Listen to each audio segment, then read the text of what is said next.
Just a moment. All right, we are live. Take it away. Thank you, Mitch. I'm going to call this meeting to order, the April 14th meeting of the Salem Parks and Recreation Advisory Board. I am Acting Chair Dylan McDowell.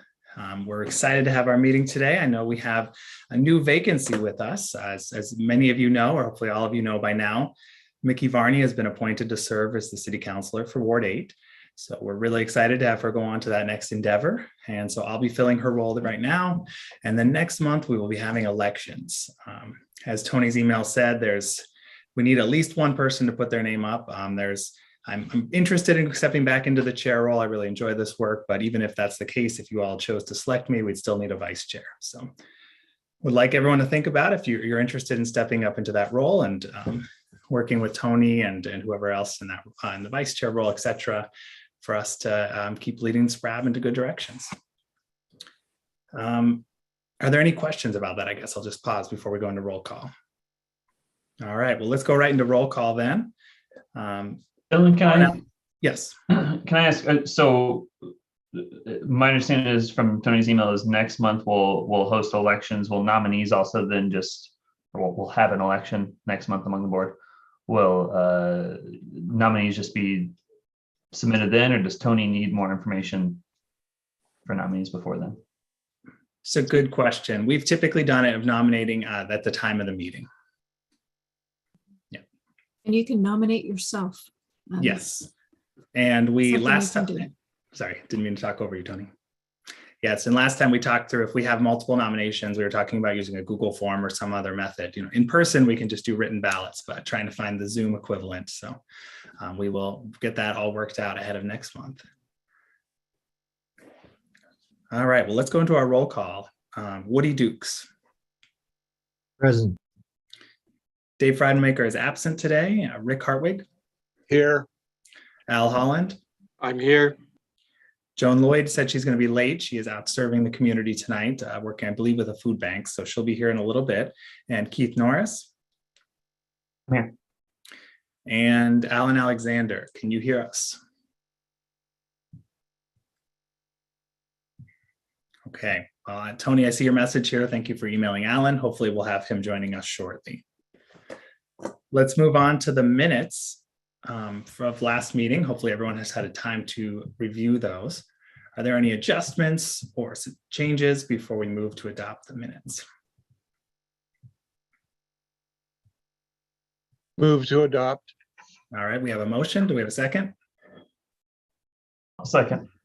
Seconded. All right, we'll just do a voice vote for the minutes. All in favor, say aye. Aye. Aye. Any opposed, say nay.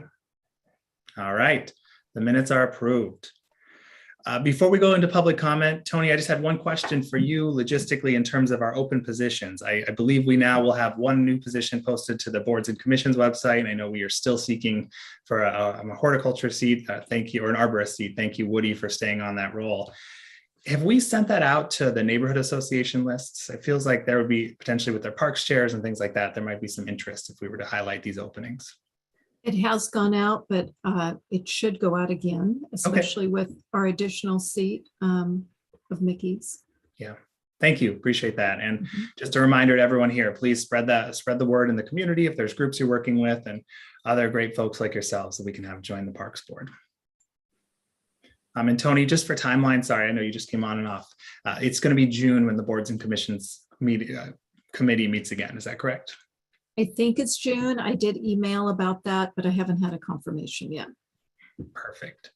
But I'll let you know. Wonderful. All right, well, let's go into public comment. I know we're going to hear from Mark Wigg and Lynn Takata. You each have 5 minutes, and if you could please identify yourself and which ward you're in, that would be wonderful. Mark, I see I had you first on the list, so if you want to go first. Sure. Thank you very much. Good evening, everyone. Two things. One is, and they lead into each other. With the bond measure, what a lot of people don't understand is that the amount of system development charges you can charge for parks is dependent on the ratio of park acreage per 1,000 residents. The more park acreage you have, the higher the system development charges. Now, this isn't going to make a huge difference on housing costs because you might add $1,000 in SDCs to a $400,000 home. Nobody's going to notice. So if the parks bond went out and bought lots of additional land, the size of Minto or 2 or 3 of those, then we could maybe double system development charges. Those then could be used for the developments of the parks. So we get more money coming in every time a home is built, and we have great parks to play in. Now that comes to the next point, which is we could enroll volunteers to do a better job of managing parkland that we have. We now have 3 parks that we lease out to farmers. 2 of those parks we charge no money for. One of them, Grice Hill Park, is about 45 acres. It's one of the most spectacular parks we have in Salem. It's in West Salem. But because it's leased out to a farmer, it's not supposed to be open to the public. I don't think this was brought to the park board for a decision that they're going to lock up 45 acres of parkland. It could have been discussed, and we could arrange, and we still can arrange, to have volunteers put in some trails through there, not to disturb where the farmer is farming, but adjacent to it and up into the woodlands that are at the top of the hill, and do a nice little loop. We would appreciate the opportunity for the city to talk to the person that is now farming the land for free. Again, another parcel of 45 acres is being farmed for $12,000 a year. This one is for free. So we should be able to convince the farmer to let us open it to the public. Don't interfere with the farming, but allow public access around the park. Thank you. Thank you, Mark. Really interesting topic, and I appreciate that context. Do folks have questions for Mark?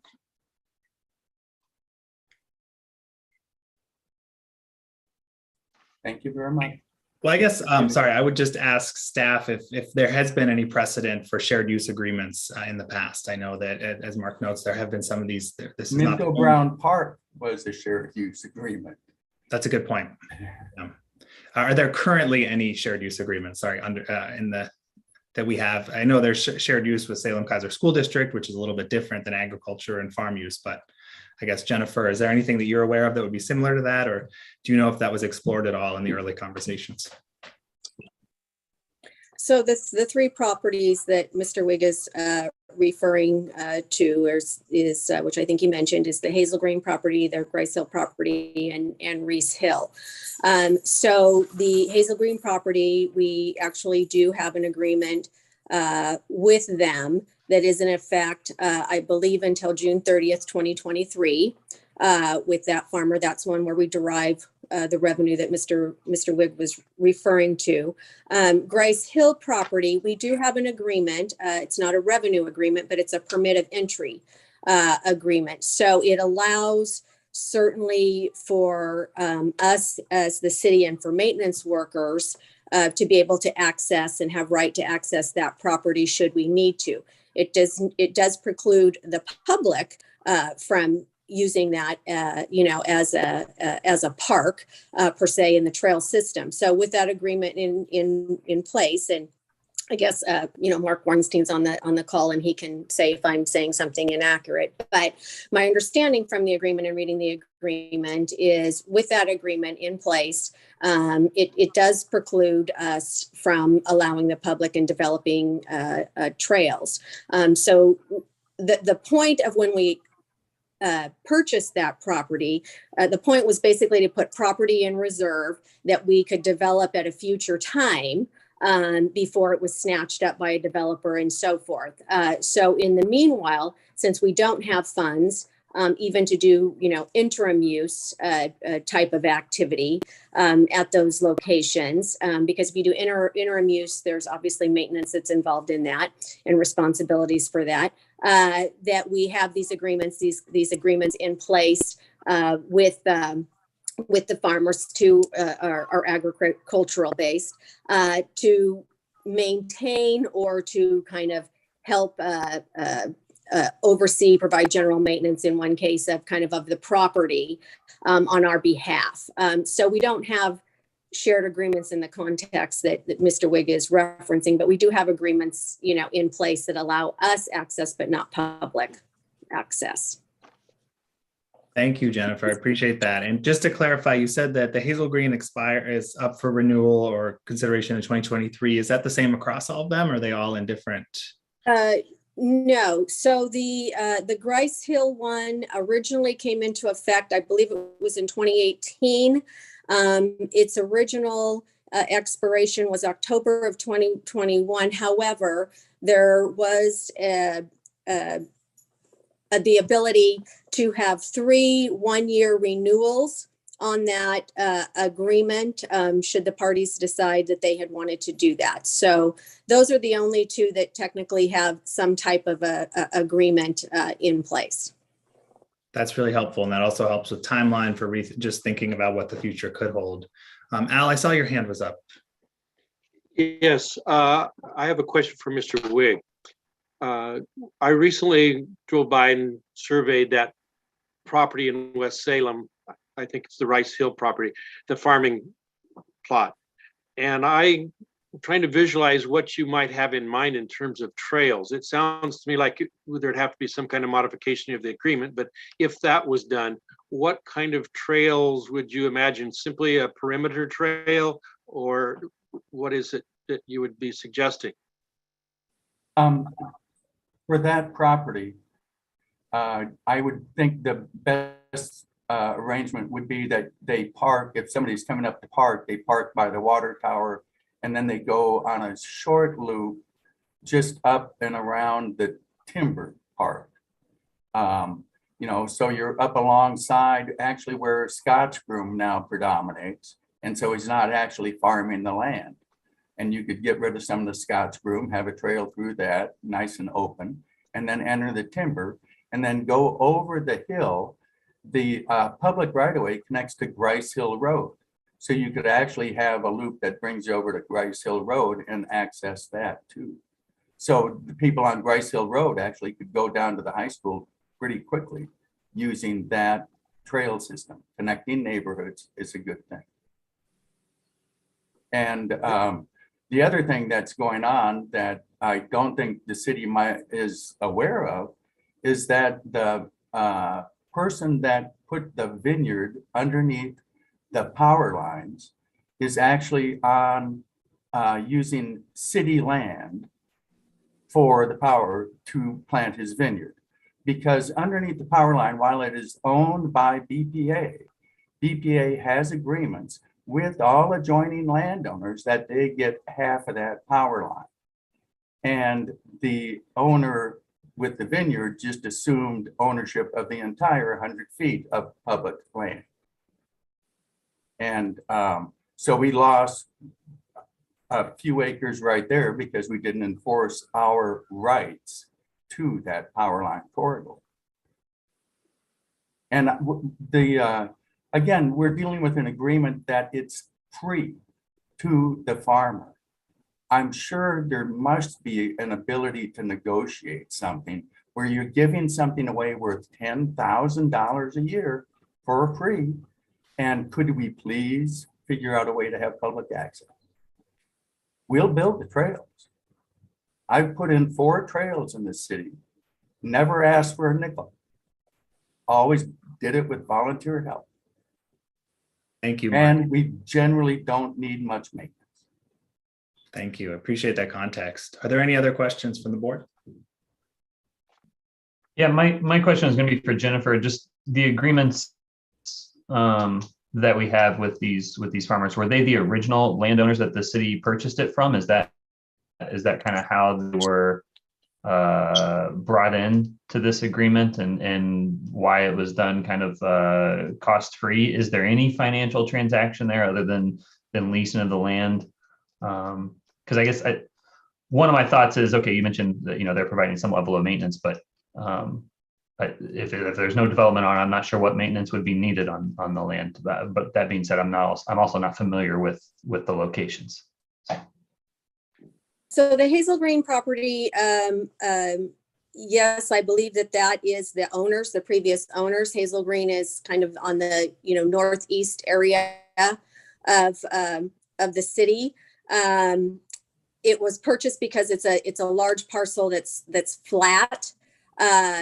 So the potential for that, for like a future sports complex, things of that nature, flat land is hard to come by. So that's why we snatched that one up, even though we didn't have the financial position to develop at this point. There's no master plan, there's nothing.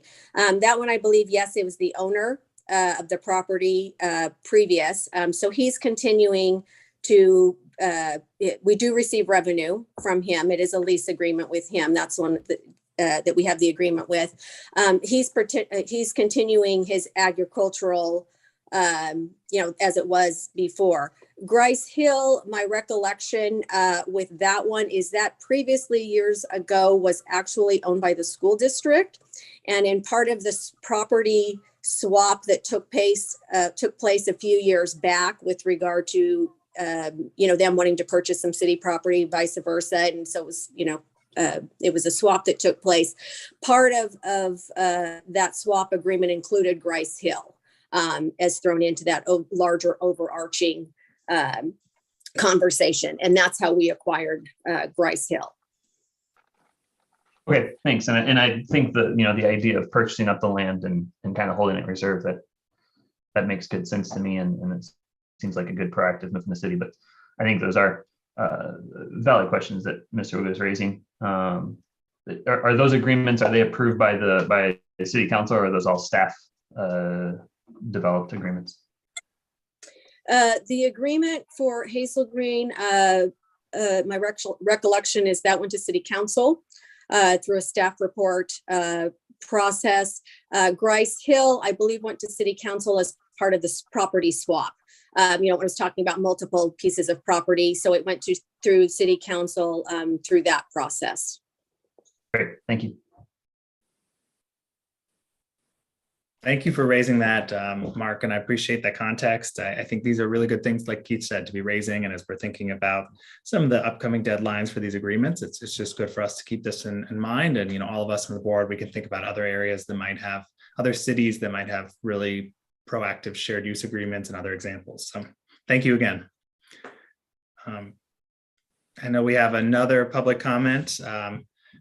Lynn Takata, if you could please identify yourself for the board and which part of Salem you're in, and we'd love to hear you have 5 minutes. Thank you. Thank you for the opportunity, and good evening to all the SPRAB board members. So I'm here because at the end of last month, some of you may or may not know, there were some. Sorry, Lynn, just interrupt. Could you just we have some new board members who I don't think have met you yet. Could you just introduce yourself briefly? Oh, of course. My name is Lynn Takata, and I live in Ward 1 in Northeast Salem. Thank you so much. I'm the chair of Northeast Neighbors, and I'm representing Northeast Neighbors tonight. So at the end of March, there was some very unfortunate homophobic, racist, and anti-Semitic graffiti in Englewood Park. And it's very disturbing to the neighbors. It was removed as quickly as possible because we didn't want children from the elementary school to see it. And the advice of the police department, I went to the Human Rights Commission meeting last night, and they actually suggested I come to SPRAB. What our board was pondering was, putting some kind of a very positive sign, like a welcoming sign. There was a lot of discussion about, maybe a different approach, but these are just some rough ideas that people had found. Something like we're a caring community, welcoming and respecting of diversity, or we recognize and affirm the inherent dignity and worth of all people. What the Human Rights Commission said is that there had been in the past a discussion at SPRAB about putting some kind of messaging in other parks. And so that's why they directed me to to come to SPRAB. So we were just looking at putting something on the community bulletin board. We've had various conflicts in the park that have resulted in death, people being wounded, and we just wanted to put some kind of a positive message because we hadn't ever seen that type of really horrible graffiti before. So I didn't know if the board at SPRAB had discussed this or not. Sorry, my dog is participating. I'm going to put myself on mute. Okay, thank you. Well, I can just quickly chime in, and it's very fortuitous we have Robert Chandler with us tonight, actually, because I might ask you for an update in a moment here. But for those of you, I know many of you were on the subcommittee we had last year, the park usage and permitting. And so we did go speak to the Human Rights Commission as well as the LGBTQIA intersectional task force. We heard about some of these issues and created a list of recommendations, including ways of trying to make it more inclusive in the parks and signage and things like that. And Robert, I know that you have been taking pieces of those, including two that are going to come up shortly here, but I don't know if there's any updates you have in terms of how that's being discussed at the city level right now. I was going to flip the question over to Tony, who is kind of the lead on, we're updating, there's a park administrative rule that has a lot of issues in there that are being addressed. The other part that is coming up is that was in the parks usage and policy subcommittee is sound code. Colin's going to talk about that a little bit later on. I think that trying to think of how to answer that. You know, we're making progress, right? A lot of the work that came out of that subcommittee requires updating the administrative rule, and Tony is working on that steadily. But I don't have the latest update. We're almost getting an update for that. Is that right, Tony? Sorry. Yes, we're very close. I've just been reviewing multiple sections of code and applying different parts of the recommendations to that code and to what we have now as a draft administrative rule update. And that is currently everything that I've put together in responding to the recommendations is now under review by staff. And so I expect that actually very shortly, and that will move on to Robert, to his desk in the form of a very large memo, very long memo. And so yes, I expect that actually to be finalizing, at least on my end, very shortly. So we are making progress on it. Yeah. That's really helpful. And so just Lynn, for your awareness, I think the hope there could be that there could be something more standardized. But I guess a question, Tony, and maybe Robert, for you is there anything precluding the neighborhood association from putting up their own sign? Is that something that would need to be allowed by staff? Is that something that SPRAB would, say that we allow that, or what kind of process would need to? Oh, sorry, I see your hand is up. Lynn, did you have something to clarify? You're on mute there. Yeah, I just was going to say we were just going to put it on the community bulletin board, not to post a separate sign. That makes sense. That's perfectly fine. I mean, we can certainly overly complicate almost anything, but Lynn, just go for it. Pop it on the sign. It's good. And I would just say, speaking personally here, but just from the work we did in the subcommittee, I would say this is very much in line with a lot of what we heard and the hope of where we want to be going. And so I appreciate you bringing this forward, and excited that you're able to take some action locally in response to the community, while some other things will hopefully become more permanent over time. But. Well, I'm gratified that the board is moving in considering something similar, and I'd love to be updated if that's possible. I suppose, talk to Joan. Thank you. I should just ask, does anyone else have questions for Ms. Takata? I think the only comment I would have, Lynn, is, again, thank you for bringing it forward. And as the neighborhood develops the language for the sign, I think that's probably something we would be interested in seeing, and how it might align with some of these other processes as well. So be happy to build some kind of the work that you're doing. We would love feedback, and I'd be happy to share that when we get closer. I would very much like to see what comes from this and how it's displayed, to see whether or not it might even be a model for other parks, other places within the park system that where it may seem to be appropriate. It would make me feel good as a Salem citizen to have such a welcoming message of respect and openness displayed well in our public parks, so that everyone feels comfortable, safe, and welcomed. And it would, at the same time, I think, discourage some of the kind of malicious vandalism that is what we saw there. So I'd like to see it happen. I'd like to see it looked at as a potential to expand into other areas if we can. Thank you. I very much appreciate that. Touch. We're going to try to pair images with the sign. And after the graffiti incident, someone from the neighborhood filled the whole board, which was covered with graffiti, with children's pictures, you know, just elementary school children's pictures. So we're just working on making people feel safe in our park. So thank you very much.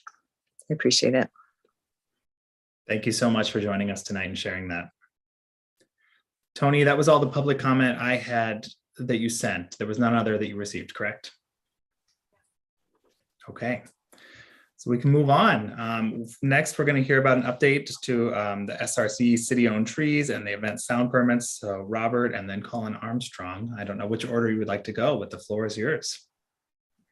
I'll go first because I hit the unmute button first, Colin. And I'm going to share my screen. I'm working with a single screen, so it should work. Let's see what we got. Make you guys small. There you go. Are you up? Looks good on our end. Excellent.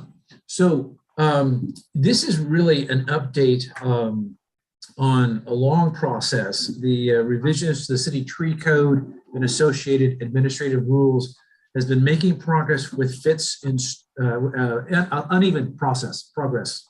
And we are hopefully getting much closer to bringing it up, final staff review, and bring it to council eventually. So I wanted to give you an update on where we are and what we're doing. It involves really three major revisions. One is Salem Revised Code Chapter 86, which is titled Trees on City-Owned Property.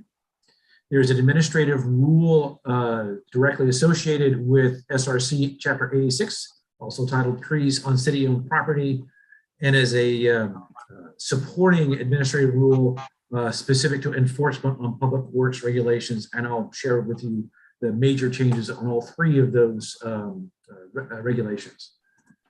To begin with, some of the key changes on SRC 86, SPRAB has already been doing this or has done this on taking action, reviewing decisions, and issuing decisions on city projects that are referred to the board by the Director of Public Works.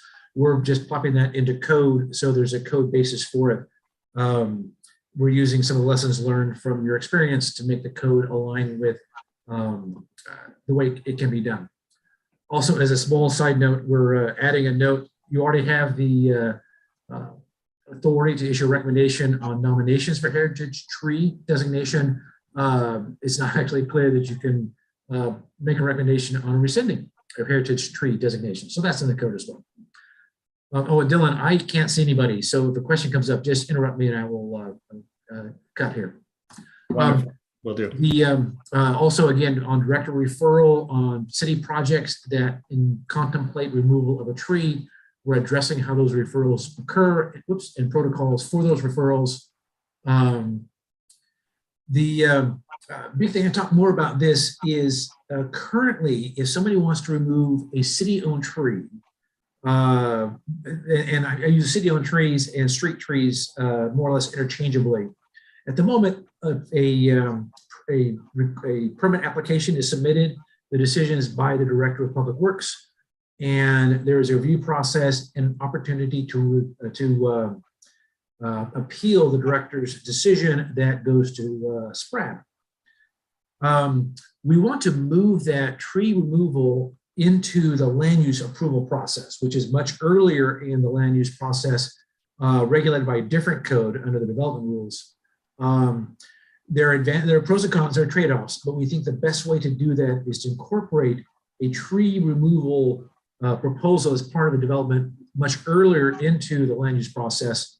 The main advantage of that is that the developer and the community know upfront and much earlier in the process what is contemplated for removing the tree. What has happened is that it's come later, the tree removal permit through Public Works, and that then sort of, I'll say, breaks the continuity of the land use process. I'm not going to talk more about that. This is my overview, and I can answer questions if we have them. Making changes to enforcement, we're clarifying that if you violate the tree code, then the violator is responsible for the cost to restore the damaged area, but the city will do the restoration. Currently, if you read the code, if you damage it, you're responsible for doing the restoration. You have to submit a plan for restoration. We have to approve it. You pay for the restoration, and we take it over. It's awkward, and we're much better at it anyway. So if you damage the damage caused by removing a tree, we'll fix it and we'll charge you for it. And now we're going to codify that. Also, as our lights go off at 5 after 6 every night. We've added a section that clarifies any fines and penalties include not only the cost of restoration, but also the appraised value of the removed tree or trees, and it includes the civil penalty, and all those go into the city tree fund. And here we clarify the cost that goes for a civil penalty. Those are the major changes for SRC 86. Accompanying those changes is the administrative rule. For those of you unfamiliar with administrative rules, an administrative rule has its foundation in code, but essentially amplifies how you implement the code. So the changes to the trees on city-owned property administrative rule. We add a new section that talks about the content in a notice of violation if you have removed a tree. We have clarified, now that we've done it enough times, the process, the protocols, methodology for appraising the value of the trees. We talk about how we calculate restoration costs, what factors go into it, and then clarify that we inform the violator of these are the costs. Yay, these are the costs. Pay us, we'll fix it. And then something the city urban forester has been long waiting is a new updated list of what are recommended trees for street trees and what are prohibited. In the administrative rule for enforcement of public works regulations, we pulled out of the administrative rule actually definitions for what is for a class 1 and a class 2 tree.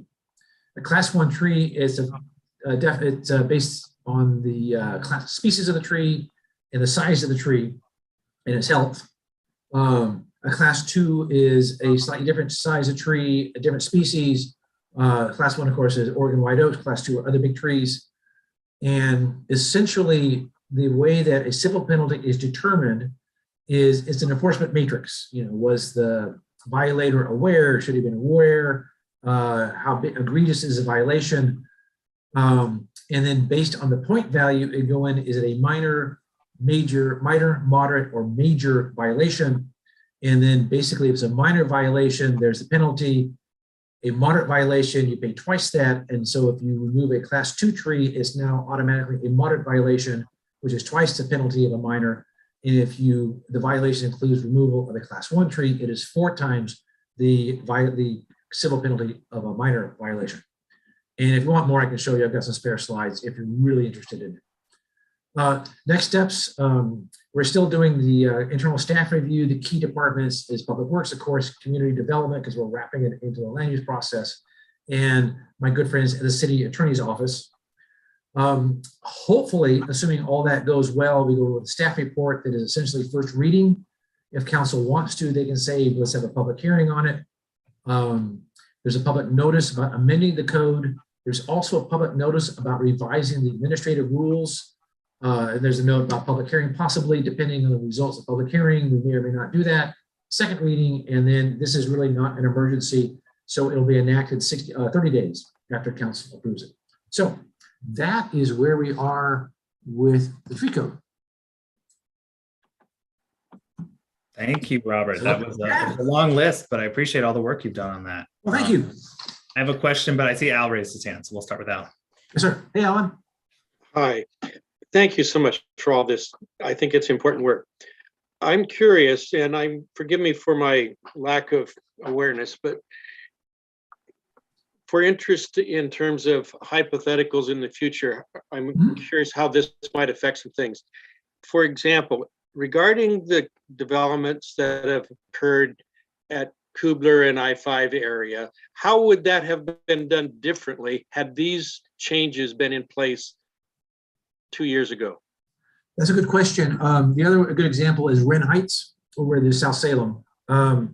So had that been in place 2 years ago or 4 years ago, the trees proposed for removal would have been incorporated into, I'll say, the land use process. And that is where it goes to community development, my next door neighbor department.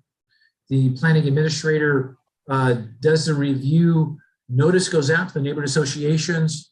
Notice goes out to the surrounding area. I'm not exactly sure of all the notices that go there. Plenty of opportunity to comment, and people comment on the development. That land use process would include not only the proposed removal of city-owned trees, street trees, there's also, as part currently of the land use process, a tree conservation plan. That's how you manage the trees within the development area, not city-owned trees. Plats, sidewalks, driveways, it's a big package. It can be is reviewed, public comment can go in, public comments goes to the planning administrator who can make changes or direct the developer to make changes. The approving authority is typically planning commission. Planning commission decisions are always reviewed, they're always recommended to city council.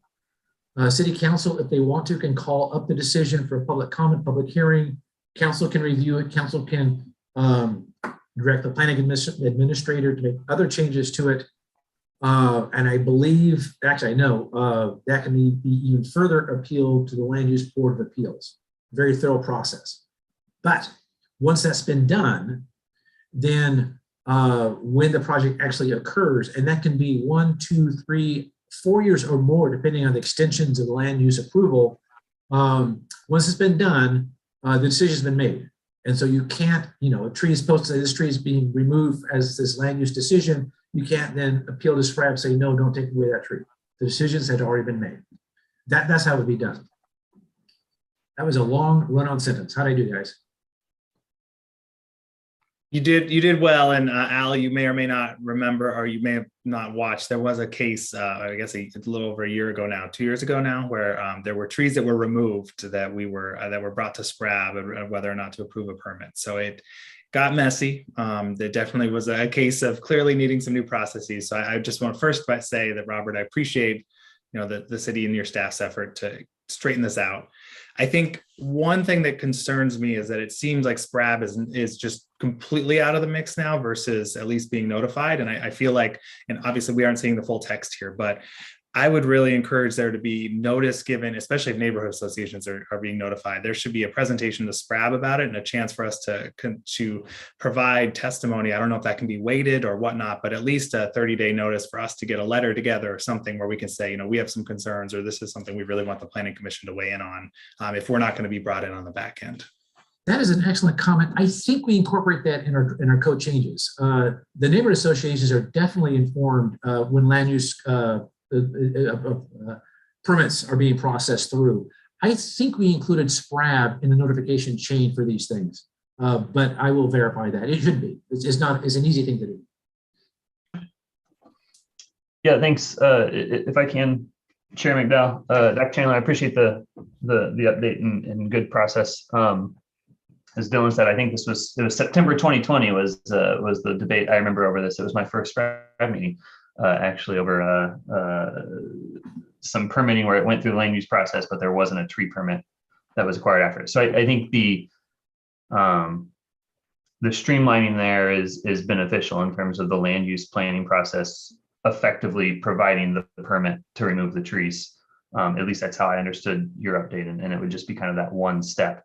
I do share Dylan's concern in terms of kind of where does SPRAB fit into that process, and what's our role in kind of our oversight with the city trees. And I think if we can be a part of that land use planning process, it still is on the front end and helps make it clear. So I would encourage that. But otherwise, I think that sounds good. So 2 questions. One related to that land use planning process. When city trees right now are proposed for removal, I believe there is a notice that is required to be put directly on the tree, or thereabouts.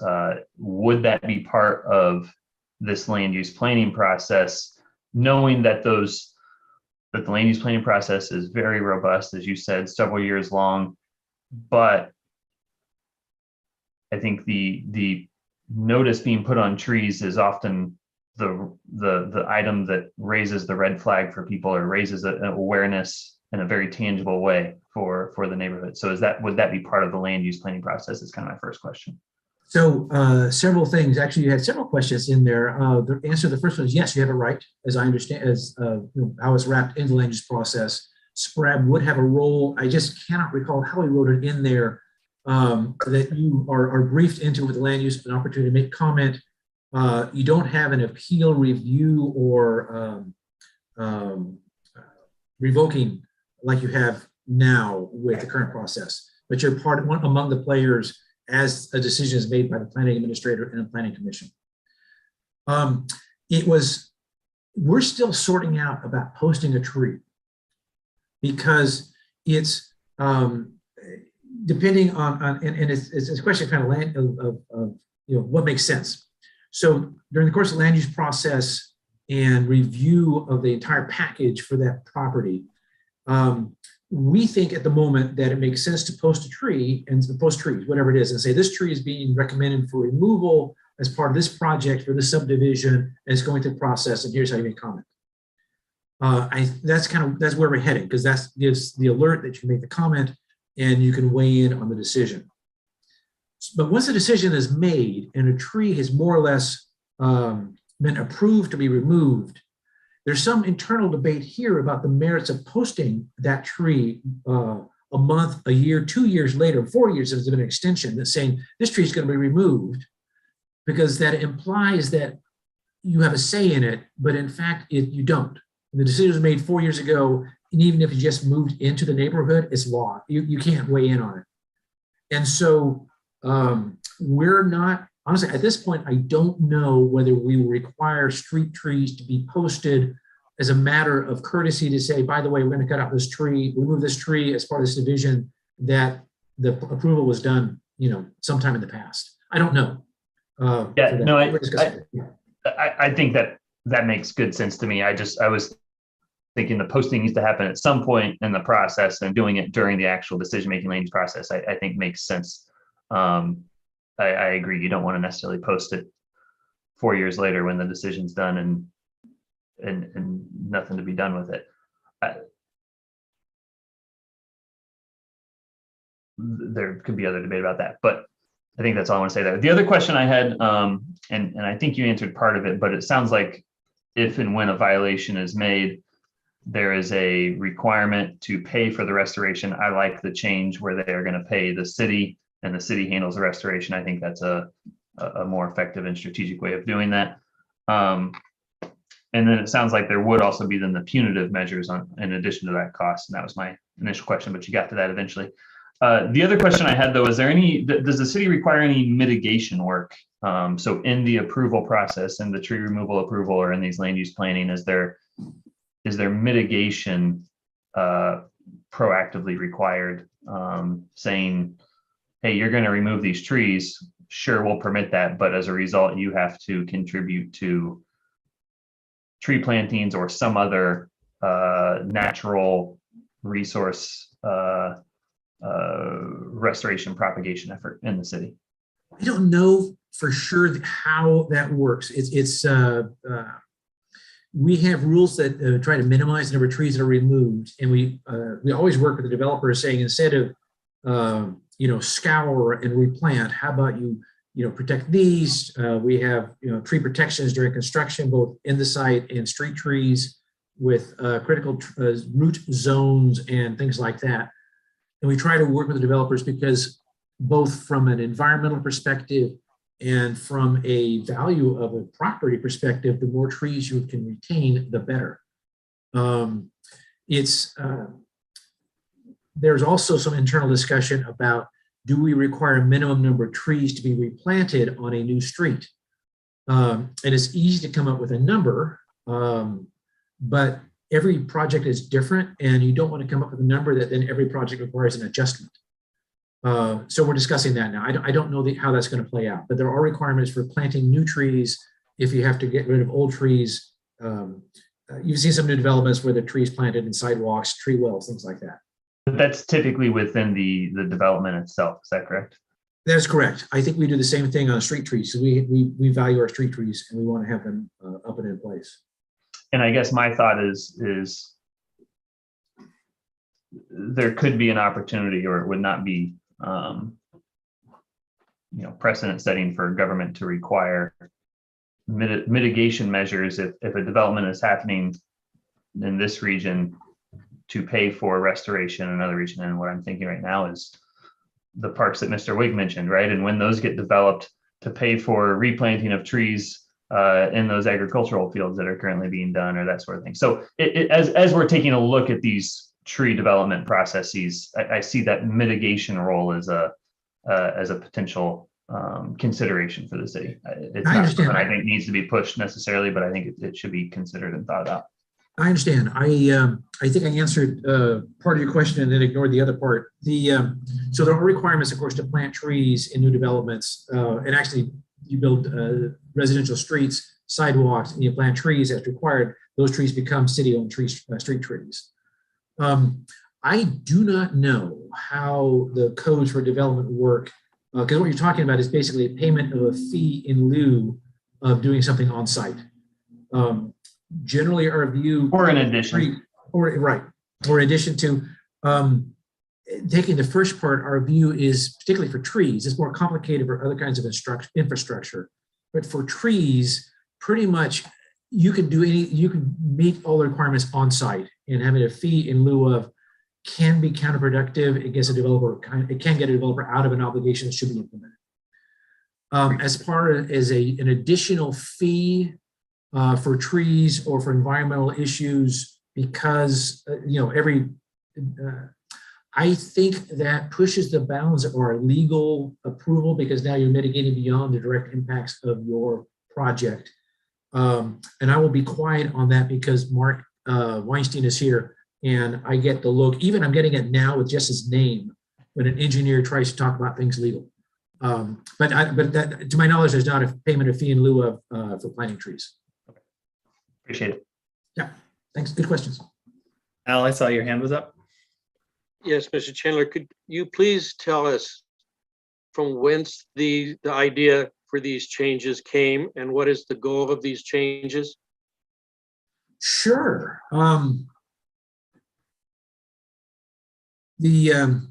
So I'm trying to think of how long of a story to weave. We made major changes. Briefly is good. Yeah, so we made major changes. Basically, we wrote the tree code, I'll say 5 years ago. I want to say around there. Time blurs. 5 or 6 years ago, because it was kind of untenable and outdated. We've been test driving the tree code and its associated administrative rule for the last, I'll say 5 years. I don't know the exact dates. I don't have my file up here. And there are a lot of lessons learned. And so we're trying to incorporate the lessons learned into this latest set of revisions. Among the lessons learned was we now know the protocol's methodology for appraising the value of the tree. There was some ambiguity that we have clarified, or we will clarify, that you violate the code and you remove a tree, you're going to pay the civil penalty, you're going to pay the appraised value, and you're going to pay the cost of restoration. All three. We looked at the calculation through the enforcement code, and we think we can beef that up based on the quality of the tree, class 1 or class 2. And as you know, we test drove a director referral of a city project that involved removal of trees through SPRAB without, well, we test drove it, took a lot of lessons. It was a lessons learned factory. And we're incorporating those both into the code, into the administrative rule. So those are some of the things that are driving these changes. And I think they're all good. Does that help, Alan? Okay. Thanks. Woody, I see your hands up. Yeah, I was on the committee that rewrote the code in 2012, so it's been, It's been that long? yeah, Oh, man. yeah. It probably Okay. came in 2013, I think. But first of all, when you talk about putting trees, planting, new ones in a development or something like that, I have pictures of where they've planted. The architect determines there's going to be so many trees planted in this block, and so you've got trees that are planted within 2 feet of a driveway, within a foot of a water meter, or directly under a street light, or things like that. There's the idea of getting the number of trees was more important than actually the placement of them. So there's chances you're better off putting fewer trees in the proper place than if you're dealing with wanting to rebuild your canopy, then you just have money go into the tree bank and plant trees elsewhere. But as far as this, some of these changes you did here, I see Salem Heights just jumps out at me, and I think that is that where that kind of some of that stuff came from. And I'm trying to make this work in my head, and I don't know how it's going to work until you've already adopted it and implemented it. So I don't know. I don't know if it's better or for with SPRAB's involvement or not, but I would like somehow to get some clarity on that. And whether it's right now, it doesn't necessarily have to be right now, but I would like to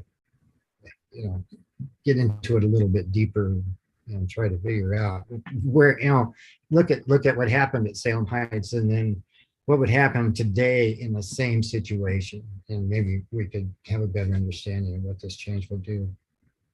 That makes sense. And you're right about planting trees, and is that trade-off, tradecraft art of crafting code where you want to be specific and clear and measurable standards so that people know when they comply with it. And when you use terms like maximum extent practicable, people have different views of that.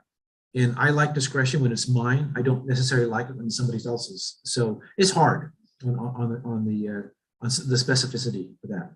And the answer is yes.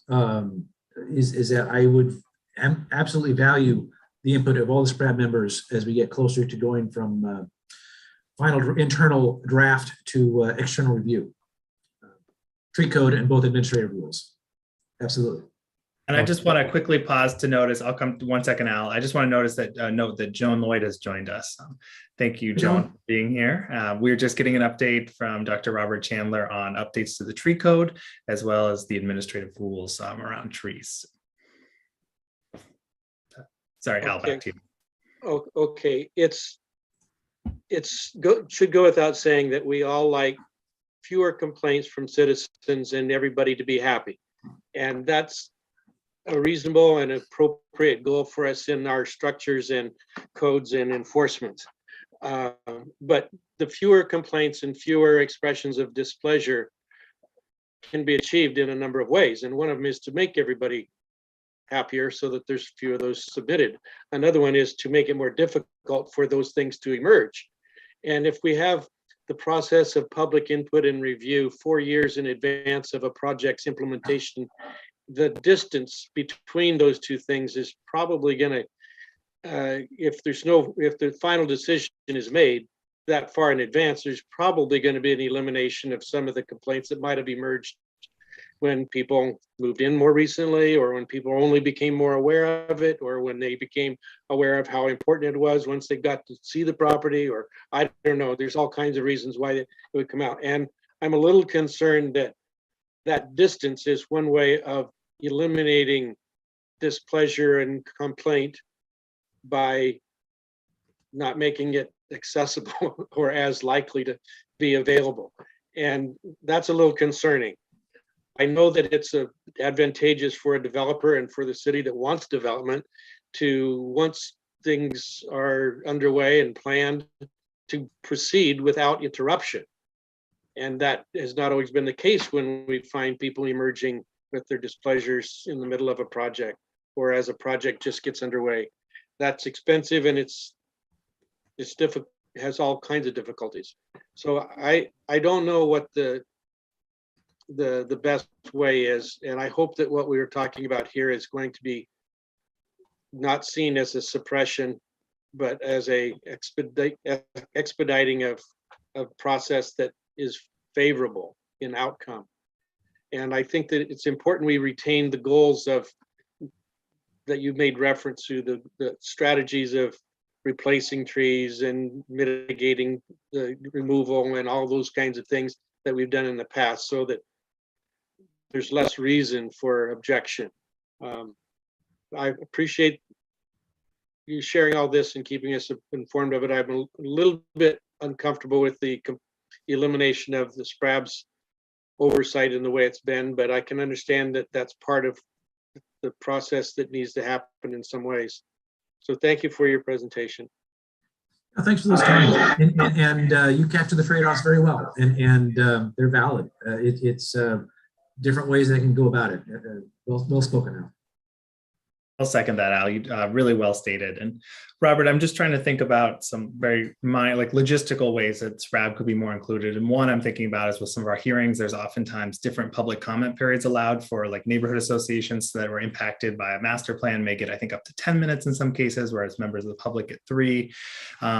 Little things like that where SPRAB could maybe be given more time to express concerns. If let's say there's a project that, going back to like the Wren Heights, for example, if there's real concerns about something, that we would have a little bit more time to say, this is on behalf of SPRAB, not on just behalf of an individual of SPRAB coming in. I don't want to have a case where, notice is given to SPRAB and then maybe we have concerns and individuals are showing up. But if there's a way to speak on behalf of the board, I think would be valuable of bringing that in.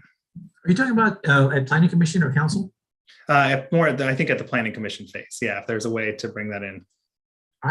That's a good point. I don't know what rules establish speaking periods. I'm more familiar with council. Who gets 10, who gets 5, who gets 3. So I can check that. I don't know. Well, and I don't know what the rules are for planning commission, but I think, you're changing the rules. So we can maybe, as we're changing the rules, could we think about updating something here? If we're going to take SPRAB out of one part of the process, let's make sure that there's ample time for SPRAB to be included in an earlier part of the process. And I imagine it would not always get used. There's going to be plenty of cases where SPRAB doesn't have reason to use 10 minutes to talk about it or whatnot, but making sure that that space is there, that if SPRAB feels we need to bring something on behalf of the board versus individuals, I think it'd be good to reserve that space. Absolutely. Yeah. All right. Any other questions for Robert? No, well, thank you very much for your time and interest in this thing here. And there's nothing there are several things, but I would be very happy to share with you all the near final drafts as they come out, get your feedback and comments. One of the things that Al said that was very true is that you want comments to be both relevant and timely and have the opportunity to be impactful. And that's a challenge we all have. Again, part of the tradecraft of public involvement and code writing. So with that, I will yield the speaking mouse to Colin, who's going to give you an update on where we are with the sound code. Thank you so much. Pleasure. Hey folks, my first time here. I'm Colin Armstrong. I'm Public Works Compliance Specialist. Essentially, I handle code enforcement for Public Works. And one of the things that's fallen to me recently is the permitting process for event sound permits. So we've taken a look at Chapter 51 of Salem Revised Code, which addresses that process. And there have been a few wrinkles we've been working through. So we've just recently started to take a look at it to see what we could play around with and recommend changes for that would improve that process. One of the complicating factors is that we're not the only department that handles these permits. Compliance services also issue some of these permits for construction noise. If roads projects is going to be going on in the middle of the night and they need to be pouring concrete, things like that.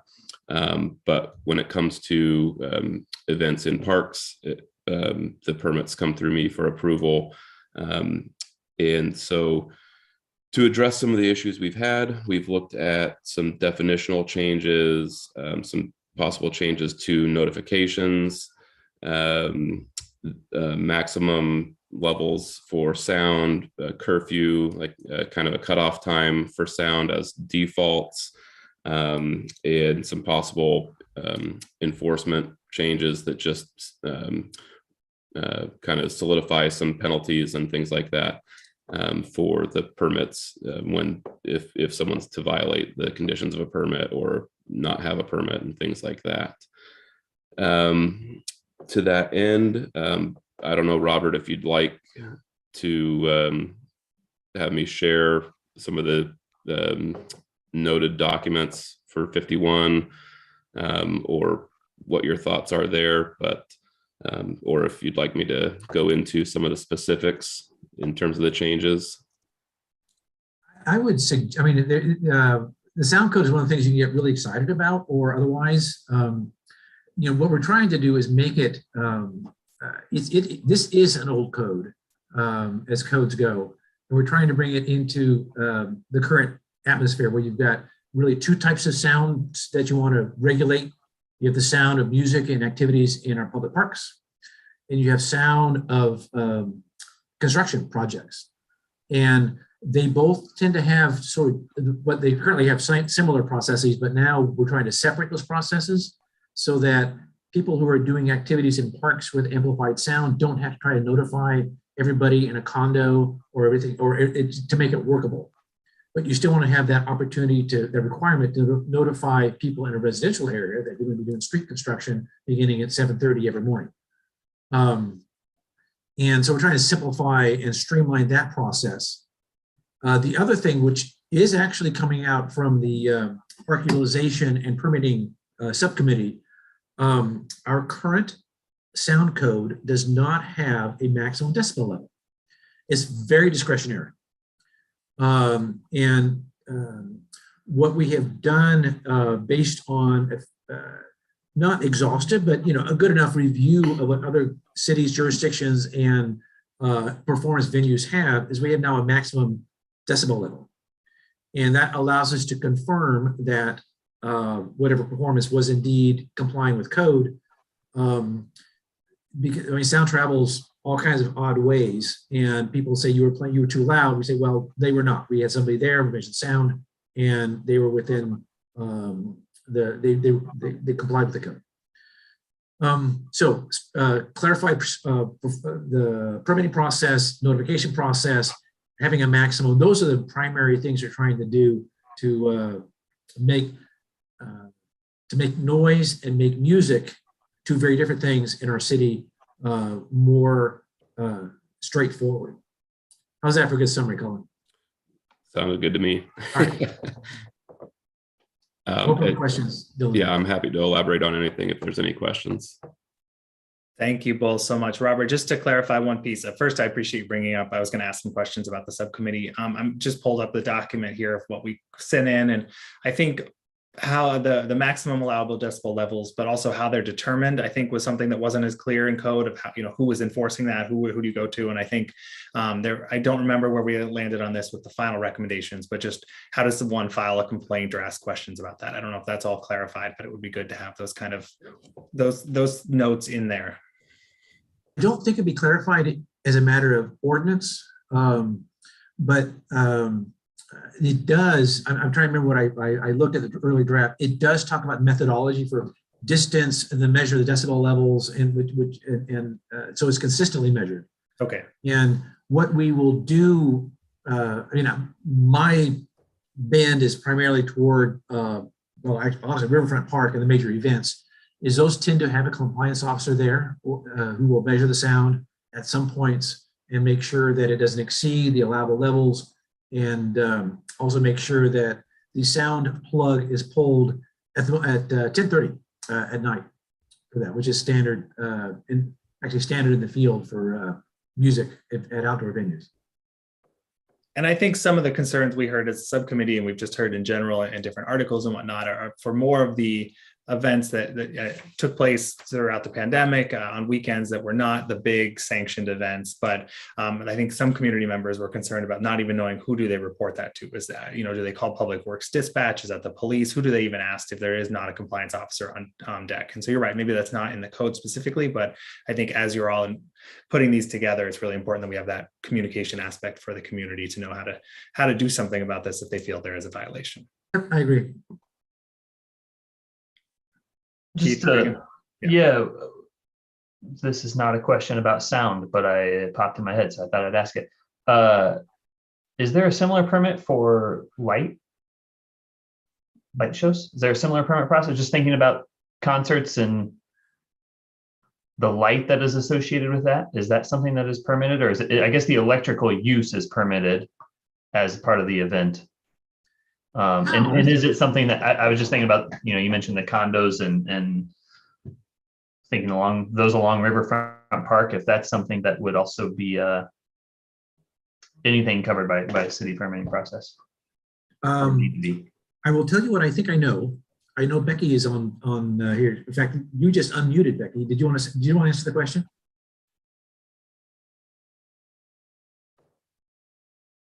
I think you unmuted.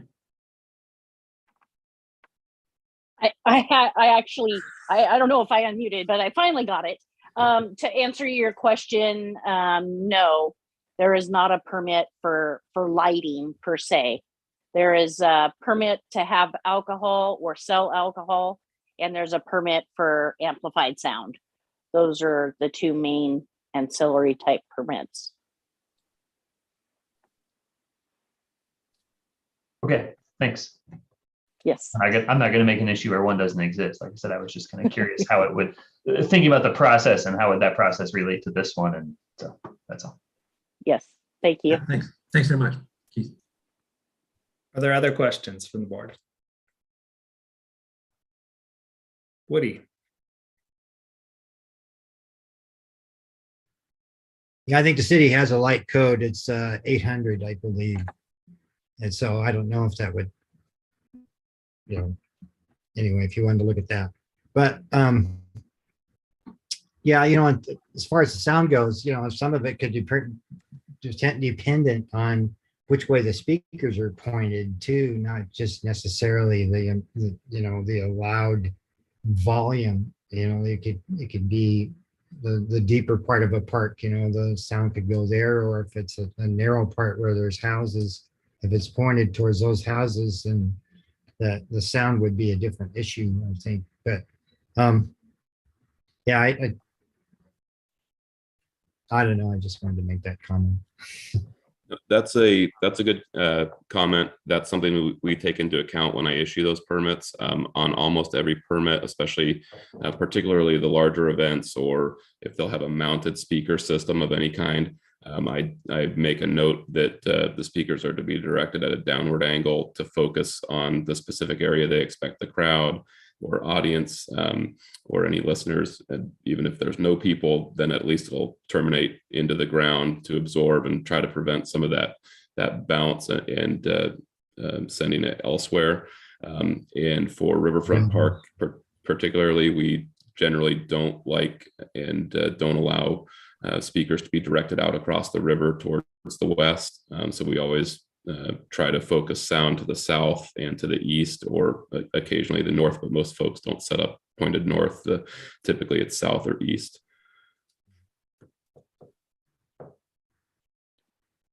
Is this permitting relevant to events at the state fairgrounds?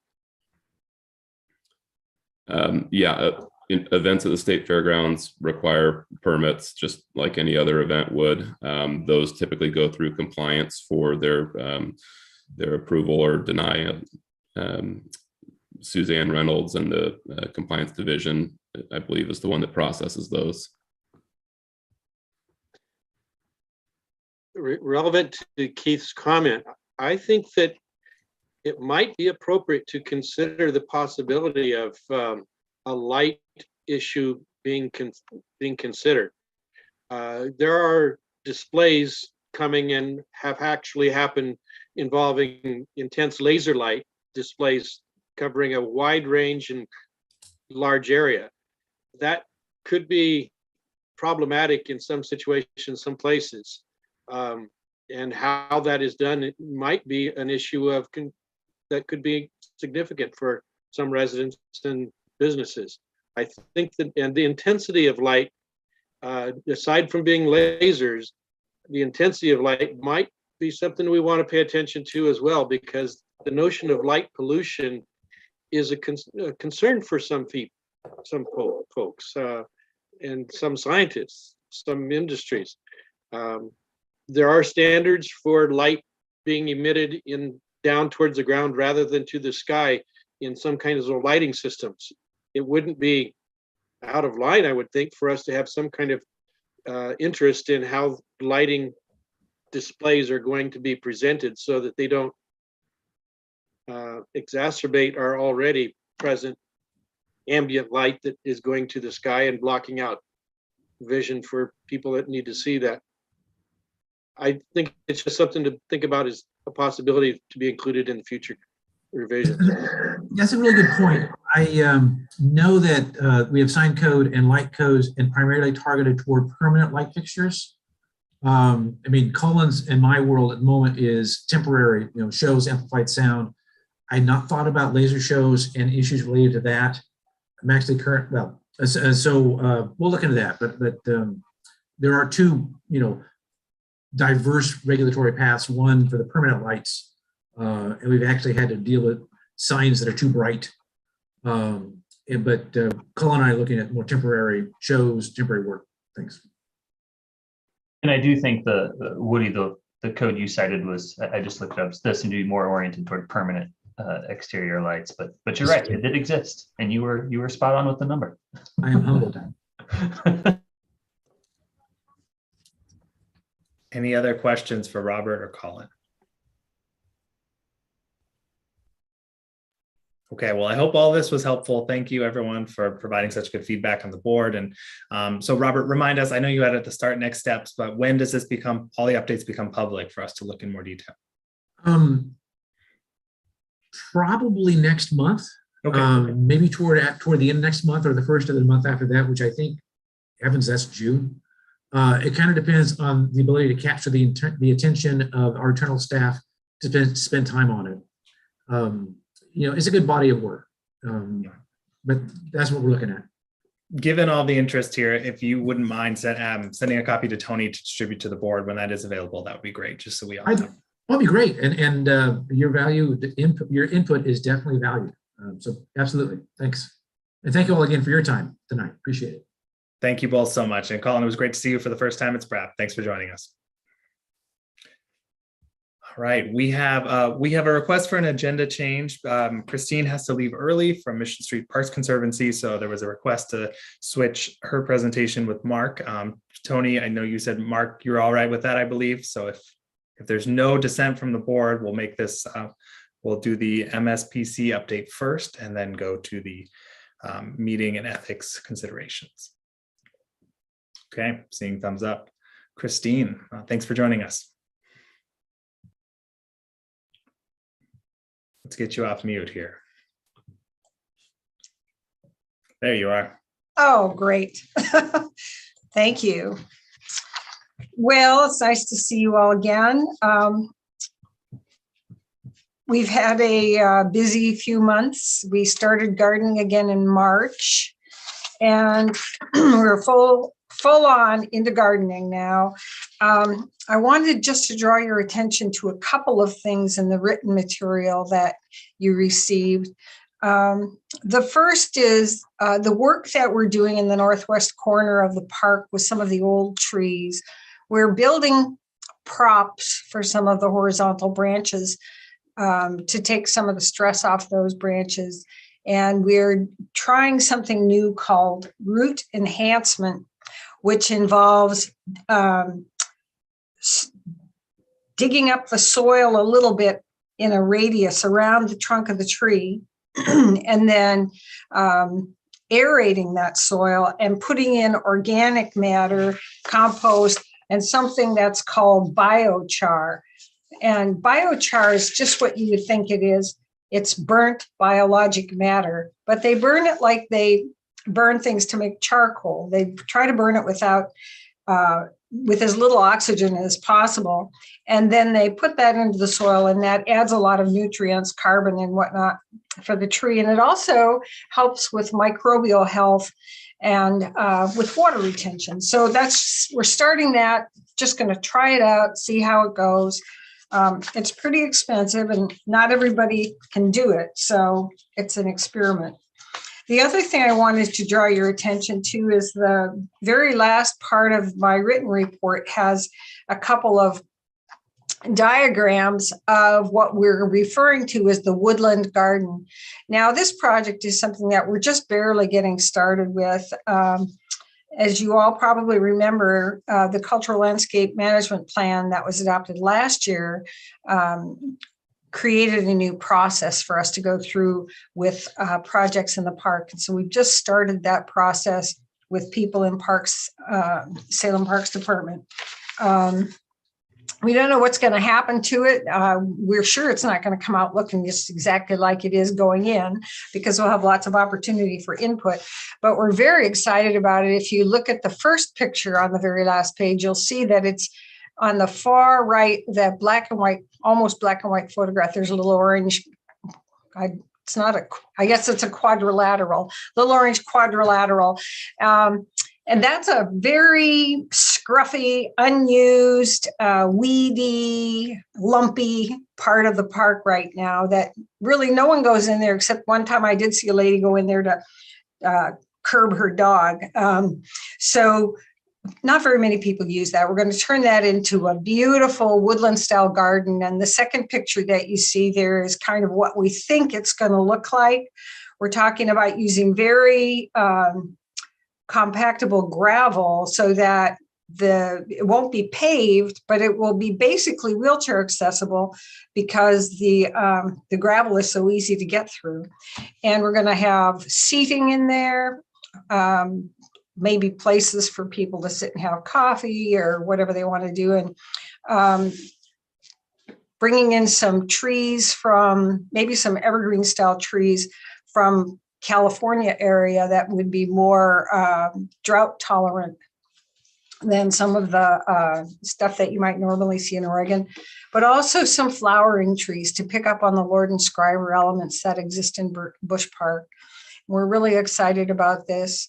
As I said, the permits, we're just starting the permitting process, so it's not approved by the city yet, but I'm sure you'll find out more about it when we get further on down the road. The other thing is our GIS mapping project. We are actively trying to create an online and very active GIS mapping system of the garden beds and the trees and whatnot, so that people can use Bush Park as a way to get educated about plants and whatnot. And so people can also use the information to study the tree collection in the northwest corner. So it's exciting to us. I don't know, we're all kind of garden nerds, I guess. So it would be, wouldn't it? And we hope to see some of our favorite SPRAB board members at our plant sale this weekend. And that's all I have to say. Thank you so much, and appreciate the graphics and good use of the word quadrilateral. It's a word I don't hear very often anymore, so I'm very impressed with that. Definitely a throwback to the, I see, you're a former teacher, right? So that's a great school, right? But I did, and also I'm excited about the biochar experiment. I've been reading about that more and more, and it seems like there's potential. It sounds like it, like you said, it's kind of expensive, but it seems like that's because there's not as much of an industry yet, but there's the potential for it becoming bigger. So I'm glad to see that you're testing that out and excited to hear how that works.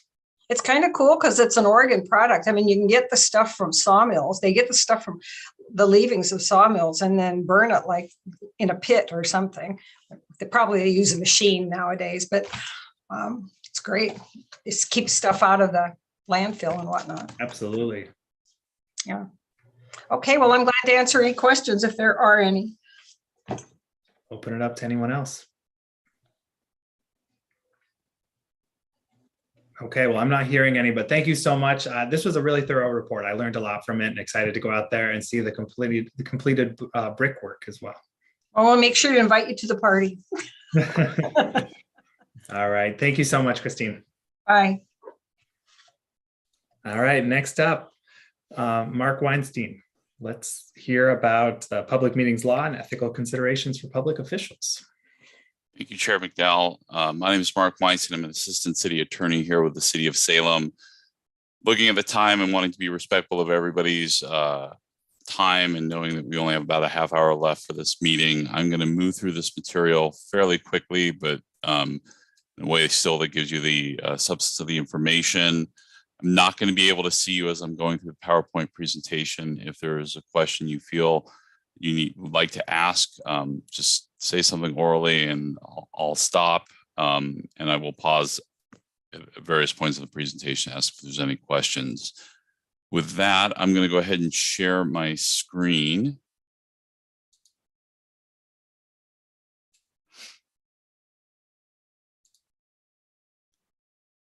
Possibly. There we go. Gotta hit that share button. It matters apparently. Is everybody able to see my screen at this point? Looks good on our end. All right, so I'm going to go through public meetings law and ethical considerations for public officials. We're going to start with public meetings and the public meetings law, and the policy behind it is found in the Oregon Revised Statutes, and this is the statement. And really what it boils down to is the underlying section is that it's the intent of the Oregon Public Meeting Law that the decision of governing bodies be arrived at openly in a way that the public can participate. And so with that in mind, the public meeting law does a few things. It ensures that the meetings of governing bodies at which decisions about the public's business are made or discussed are going to be open to the public, that the public has notice of the time and place of the meetings, and that the meeting is accessible to all, so that we're an open form of governance and the public has an opportunity to be aware of what its public governing bodies are doing and to participate in the decisions that are being made. So who is subject to the public meetings law? Public meeting law applies to all meetings at which there is governing body of a public all meetings of the governing body of the public body for which a quorum is required in order to make a decision or to deliberate toward any decision on a matter. So quorum to make a decision or to deliberate on a matter. And what's a public body? It's a city or county or other subdivision of the state. A governing body is two or more members of a public body that have the authority to make decisions for or recommendations to a public body on policy or administration. So it's not just our city council, it's all of our boards and commissions as well, including the Salem Parks and Recreation Advisory Board. This is a governing body, and the decisions that you make in which a quorum is required is subject to the public meetings law. And deliberations about those decisions is also subject to the public meetings law. So what's a meeting? A meeting is the convening of the governing body for which a quorum is required in order to make a decision to deliberate toward any decision on a matter. So when you're conducting your business, that's a meeting. Public meeting law applies even if the purpose of the meeting is just to gather information that you're going to use in a subsequent meeting to reach a decision. So gathering information when you have a quorum, the public meetings law, and that information is for the purpose of making a decision at a subsequent meeting or to deliberate on it. That's still part of a meeting that's going to apply, to be subject to the public meetings law. What is not a meeting subject to the public meeting law is things like social gatherings. If you decide you want to all get together outside of your board meetings for a social gathering where you're not deliberating or discussing the substance of business, but it's purely a social situation, that's not subject to the public meetings law. Site visits, trainings, a meeting with staff or a communication of staff where there's less than quorum of the board. This is why, and you'll see a little bit more as I discuss serial meetings, why when you're communicating with staff, staff is very cautious to communicate with you in a way where even if you hit reply all, your communications with staff aren't going to other members of the board if it's dealing with substantive issues of the board, because then you'd have a quorum and it could be subject to the public meetings law, as we'll discuss in a moment. So that brings us to this notion of serial meetings. A serial meeting is a meeting that occurs when a quorum of the governing body collectively deliberates or decides an issue in a series of meetings, even though a quorum is never reached in the same room or at the same time. So an example would be two members of this board get together and they either discuss substantively and deliberate on a matter before the board or make a decision on how they're going to vote. And then one of those members meets with another member and discusses what was discussed earlier and that vote, and they deliberate, and then that keeps going on. And eventually all of the members have had a chance to discuss how they're going to vote or the substance of it, even though they weren't all together at one time. That would be an example of a serial meeting. And this can often occur via telephone or more commonly now with technology, email.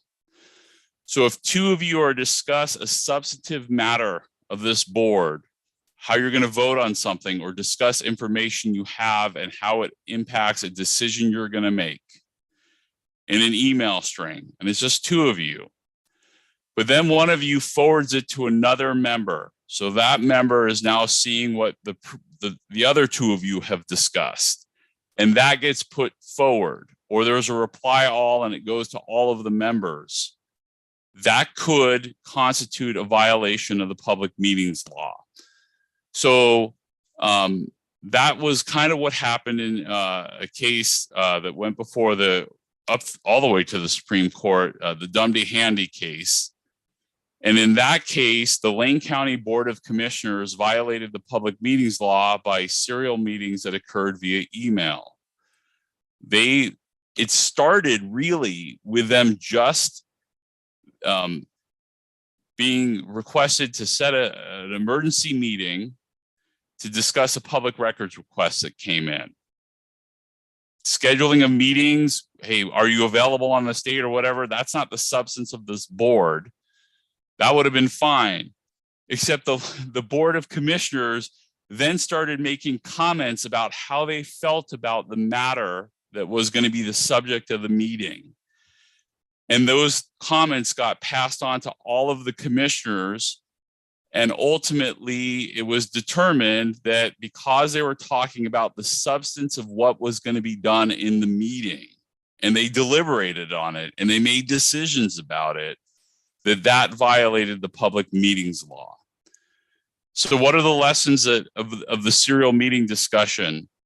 Use of email by a quorum of a governing body might constitute a meeting under public meetings law if you're discussing and deliberating matters that you have the authority to make recommendations on or vote on, or the stuff that you would be discussing in your meeting.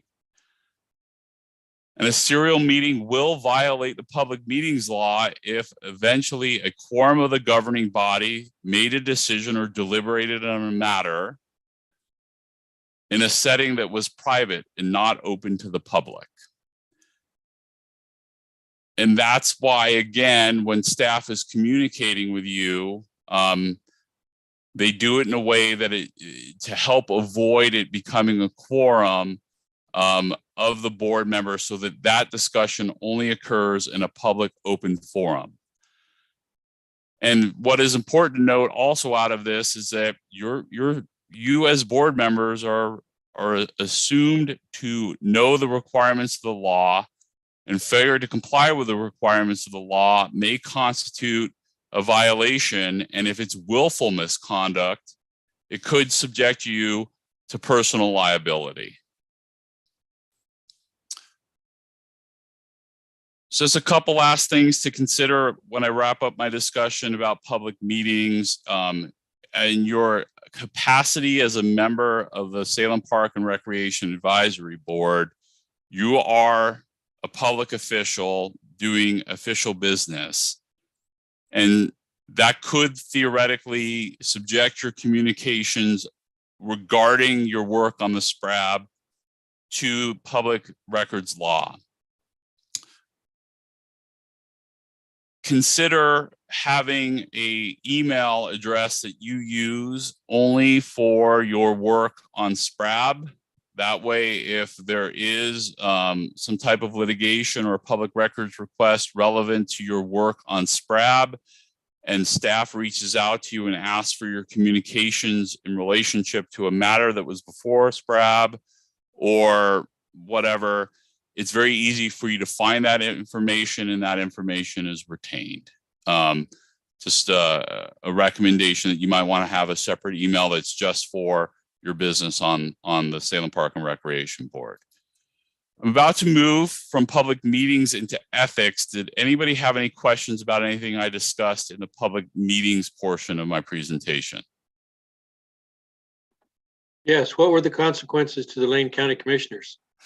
They got hit, the county got hit with a large fine, and then a few of the individual commissioners who were found to have willfully violated also got personally hit with, I want to say $20,000 in fines each. And I think the county got hit with substantially more than that. Mark, that was a good overview. Appreciate it. And I guess just so I'm clear, the issue is when a quorum exists or could potentially exist around a discussion. Right. And what defines our quorum on SPRAB? Is it half plus one? I can't remember how many. Yes. I believe it's 5 for us. Yes. Well, okay. Half plus 1, but typically as a full board, we're at 9. So it's always been 5. Yeah. Okay. Thank you. Any other questions? Yeah, I see Joan has her hand up. Are you able to unmute there, Joan? I wanted to ask, neighborhood associations then would be considered governing bodies? We have not considered our neighborhood. My understanding is that we have not historically considered our neighborhood associations as an official extension of the city of Salem in the sense of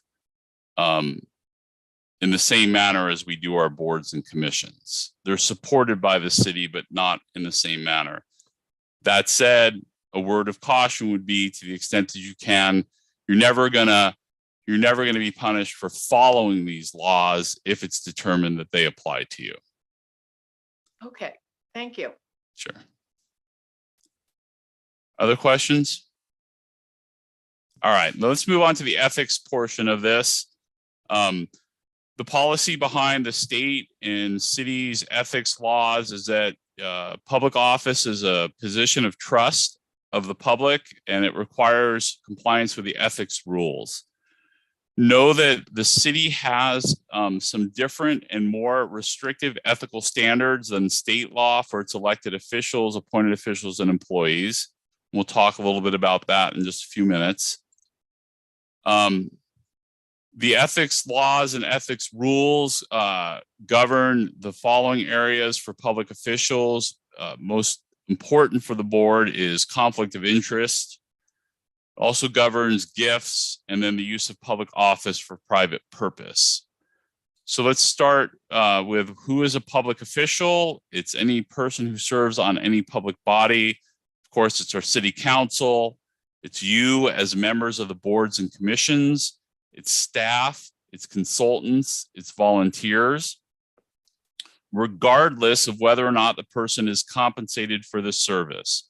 So each of you who is a member of the Salem Parks and Recreation Board is a public official in your capacity on the SPRAB.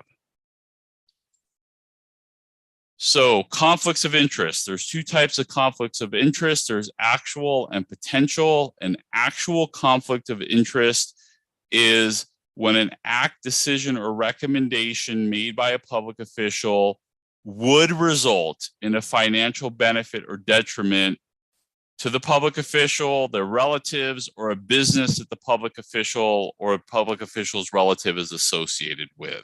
That's state law. Here's an area where the city's code differs a little. For our city code, you have an actual conflict of interest if there's any benefit or consequence, not just a financial one. So the city code is more expansive than state law on both actual conflict of interest as well as potential conflict of interest. So in a potential conflict of interest, you have all of the same requirements, except that it could result in a financial benefit or detriment, or any benefit or consequence to yourself, your relative, or a business that you are associated with. So what do you do if a conflict exists? For an actual conflict, you must publicly state the nature of the conflict and refrain from discussing or voting on the matter, not even deliberating on it. You recuse from it entirely. For a potential conflict under state law, you need to declare the nature of the conflict before taking any action, but state law will allow you to deliberate and discuss and vote on the matter. But the city's ethics code may prohibit you voting due to what's known as the appearance of impropriety rule, and we'll talk about that in just a moment. So, as I mentioned, our code is more restrictive than the state code, and here are all of our ethics laws appear in the Salem Revised Code, Chapter 12, as well as our charter. And it governs conflict of interest, appearance of impropriety, special favors, non-disclosure of confidential information. And so that appearance of impropriety I mentioned a moment ago, where you have a potential conflict, this may play in. And the heart of it is that public officials, you should conduct yourself in your private and official affairs in a manner that puts you above reproach. And so what I say is, if you're at a point where you're trying to examine whether or not you have a conflict, and if you maybe don't have an actual conflict, but you have a potential conflict, and you're trying to make that decision, should I participate or not? Come back to this and look at what the standard of this is. The standard is should be above reproach. And that's really where you need to be focusing on is, even though I don't have an actual conflict, but I have a potential conflict, would I be beyond reproach in this situation if, even though under state law I could, under the city code I shouldn't, if my participating would not put me above reproach? A couple other things under the code: fair and impartial fulfillment of your duties. You shouldn't be seeking special or preferential consideration from the council or other board members. Shouldn't be using city-owned property for private use. And you shouldn't grant any special privilege to any citizen what is beyond what's available to every other citizen. Disclosure of confidential information. You cannot, without legal authority, disclose confidential city information that's provided to you, or use any confidential information of the city to advance your own financial or other private interests for yourself or others. So what are some of the consequences of violating the ethics law under state? You could be looking at a civil penalty. You could be looking at the forfeiture of whatever you gained. And then there's just the status of being subject to the sanctions. Under the city code, you can be removed from your office, or there's this language or other disciplinary action, which is kind of loose language. I've not seen us get to a point of doing that, so I can't give you an example of what that may be. Under section 62 of our charter, violating our charter ethics, the reviewing authority is asked to act accordingly based on the violation. Again, I don't have a specific example because I've never seen us get to a point where we've had to impose a sanction for that. So the last area of your ethical obligations, there's the state, the Salem Revised Code, and then there's Chapter 62 of the Salem Charter. It applies to elected and appointed officials in the context of public hearings. It requires the disclosure of certain gifts, certain relationships, and any campaign contributions. And what it boils down to is this: it requires recusal if the presence of that gift, that relationship or contribution creates an appearance of bias or impropriety in the mind of a reasonable person. So again, coming back to that notion of, well, it's a potential conflict, not an actual conflict. Should I move forward?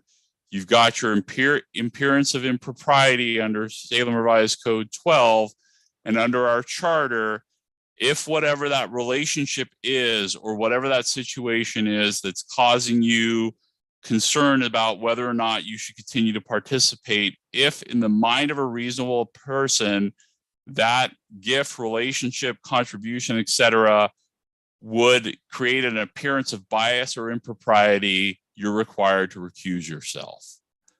There is some exceptions to that under our charter, but it's a very rare and complicated and complex process, likely not going to be applicable if this standard is one in which it's going to require recusal. So, a couple last things. Compliance with the ethics law is a personal responsibility. You have to comply with both the state and city ethics law, and whatever the more restrictive provision always controls. The city attorney's office client is the city and the agency. In regard to the ethics law, I don't represent you. The city attorney's office does not represent public officials in their personal or professional counsel capacity. In other words, you can't say, hey, I listened to Mark Weinstein's presentation about the state and city ethics law, and I took away from it this, so that's why I did what I did. It is your own personal responsibility to review these things and make your own decisions. We can guide you through the process if you have questions and link you up with places that can give you more information, but we are not going to give you an official opinion for you to rely on as to what you must do or not do.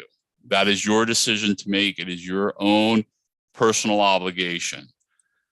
If you need some advice or some direction, we've pointed you to the code and say, here is where SRC Chapter 12, these are the things regarding this, and here's the state laws, here's the charter. You still want some additional advice or information, the Oregon Government Ethics Commission website is a wealth of information. You can also call them. They can provide you some informal advice. You can get a staff advisory opinion, or if you're really concerned, you can ask the commission for a commission opinion. Informal advice or staff advisory opinion is not going to exempt you from liability. If you insist and receive a commission opinion, that could exempt you from liability from running afoul of the state ethics laws. Another avenue, if you've got a ethics question, especially about the city's ethics obligations, there is a procedure where you can ask the city hearings officer for an opinion or interpretation. The hearings officer also receives and initiates ethics complaints and hears and investigates ethics complaints of the city's ethical codes. Lastly, you can call the city attorney's office. The city attorney, they'll point you toward the law, but again, they're not going to render you an official opinion on what you can and can't do, because that's ultimately your own personal obligation. So that's my presentation. I tried to move through it. I know we're kind of running short on time, but is there any other additional questions? I'll just start by saying thank you, Mark. That was really efficient, and it was really good to have all that information. And I think you went through it very quickly, but very thoroughly. So thank you. Okay. I hope it was helpful, and I will turn off my share and give the time back. And unless the board needs me to stay for anything further, I'm going to step out of the meeting at this time as well. I believe, Al, were you raising your hand? No, okay. Just wanted to make sure I didn't see any other questions. Screens are always a little small at this point, so I think we're good. Thank you so much, Mark, and enjoy the rest of your evening. Absolutely. Thank you all. Okay. So I know we're a little later, but we still have some updates to get through. So I will move us right along. Let's move right now into our board member updates. Are there any updates that board members would like to share? Keith, I know last time in the minutes you shared about the library subcommittee, or is there anything you needed to share there or wanted to share? Other than the strategic planning process is getting restarted, and so that's my update. With that, I don't have anything in particular, but I do know the process has kicked back off here after a bit of a hiatus. Wonderful. I wanted to just share one quick thing, and I'll put a link in the chat here. I've been working. Oh, it did not. I guess you have to copy it, the bit.ly link. But I've been working with City Councilor Virginia Stapleton and Board President of Chariots, Ian Davidson, on trying to put together more of a bike plan with the community. And so this is something that's kind of adjacent to parks, thinking about connectivity.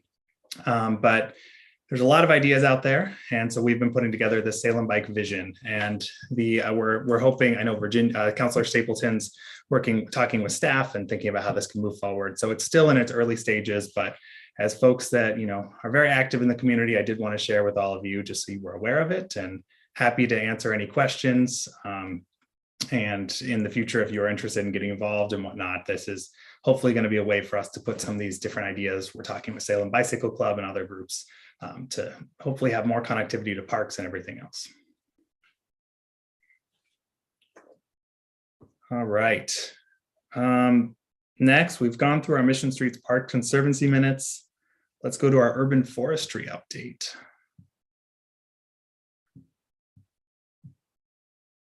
Let's see, I see we have Mylan's phone on. So are there any questions from Mylan's report?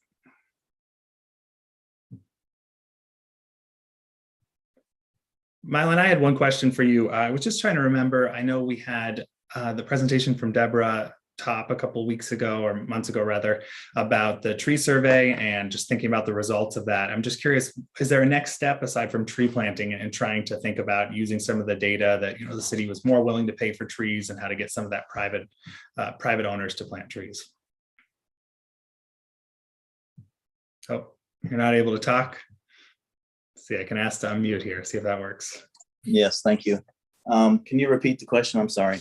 I was just curious if there was an update on the results of the tree survey, the tree public survey. I don't know if that would exactly be in your wheelhouse, but I know Deborah presented on that.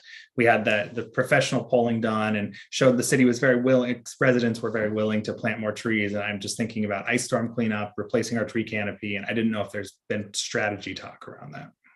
Yeah, that's more of a Patricia and Deborah conversation with Jennifer Monglow at this time. So I know a little bit, but not enough to report anything to you. And welcome back, by the way, we missed you. Thanks. Well, wonderful. I know Patricia has left us, right? So Tony, maybe I will email you as a follow-up question about that, just to save everyone some time here, but I'd appreciate some help tracking that down. Good. Did anyone else have questions for Mylan?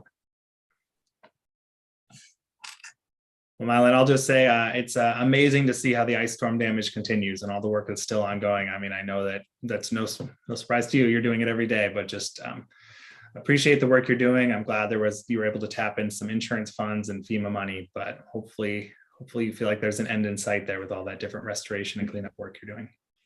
Yeah, no doubt. Thanks. I would like to just have a quick comment about Keith and Woody's comments earlier about fees for developers and some of the conditions Woody was speaking about with developers planting trees in the wrong place. We're dealing with a lot of that, but just for you guys to know that it's changed a lot over the last 2 years. Just oversight by some of the public works staff on working with me and checking in on a lot of these new developments, and we're making sure that they're getting trees in the right place. Woody, not next to light poles or irrigation boxes or too close to driveways. But even as recently as the police department, we went there this week to remove 10 trees that were put in places that they didn't really belong. So we were able to transplant some of them, but we are in the process of making that whole, steps for developers to work with us and getting trees in the right place. And if not, like Keith said, I think that there should be a fee that's paid for some of those things where they don't have enough space to put trees in the right place. We could make them pay fees in the future. So but thanks for commenting on that, guys. I appreciate it. I see we have a question from Rick, but Keith, were you going to respond directly to that? I know he said. No, that sounds good. Appreciate it. Okay. Rick? Yeah, not a question, but more of just a comment. The Mountain View Tree Service spent the last week plus on our street and working on all the trees, the 13 oak trees on our block that were severely damaged. And I just wanted to say that they did a very thorough job. I think they're done. They left today, and I don't think they're going to be back, but they certainly took out a lot of branches. And so I want to thank you for the continued work that you do for taking care of that horrendous event we had over a year ago. So thank you. You're welcome. Yeah. They've been working under city's direction there this week. So glad they're doing a good job. Mylan, I did have one more question for you. Last month we talked about the Arbor Day planting event you were going to do with, I believe, a junior high school. Is that still underway? And I think there was some question about volunteer help that you may need for that, but just wanted to check in to see if the plans there were still looking good. And you muted yourself again. I don't know if you noticed that. I'm not allowed to unmute myself. We got you. Okay. It's going well.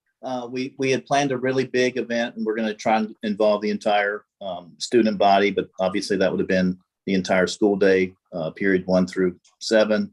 So we sort of toned that down a little bit, and we're going to do 79 students, and we're going to do approximately 30 trees on site.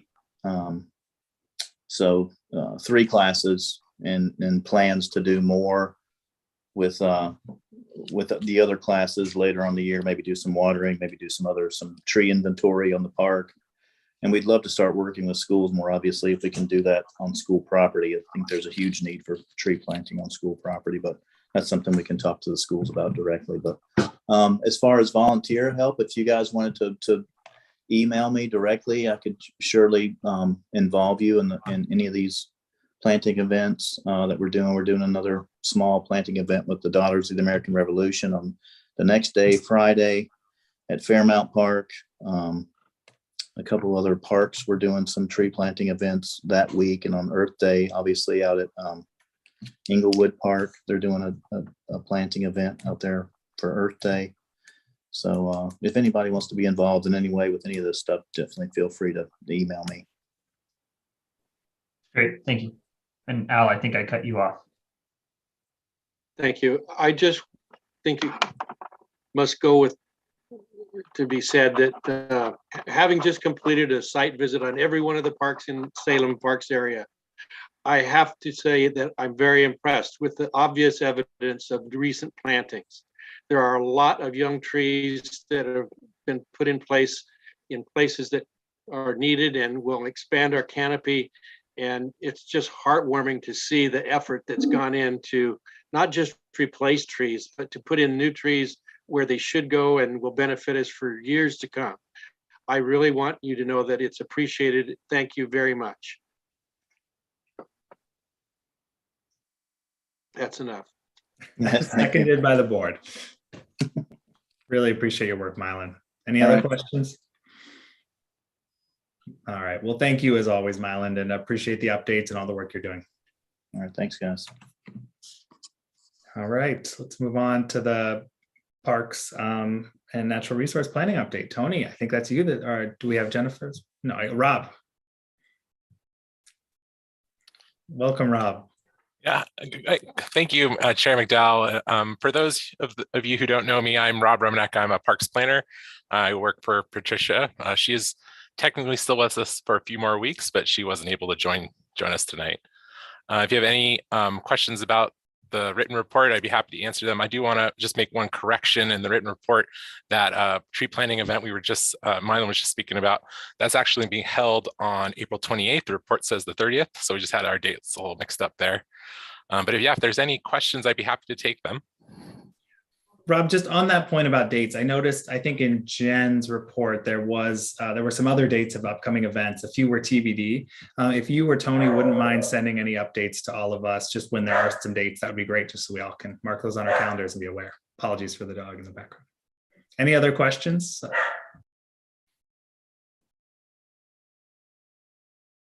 I did want to flag just one thing separate from this, just for consideration. I recently learned about something called the Cities Connecting Children to Nature Initiative.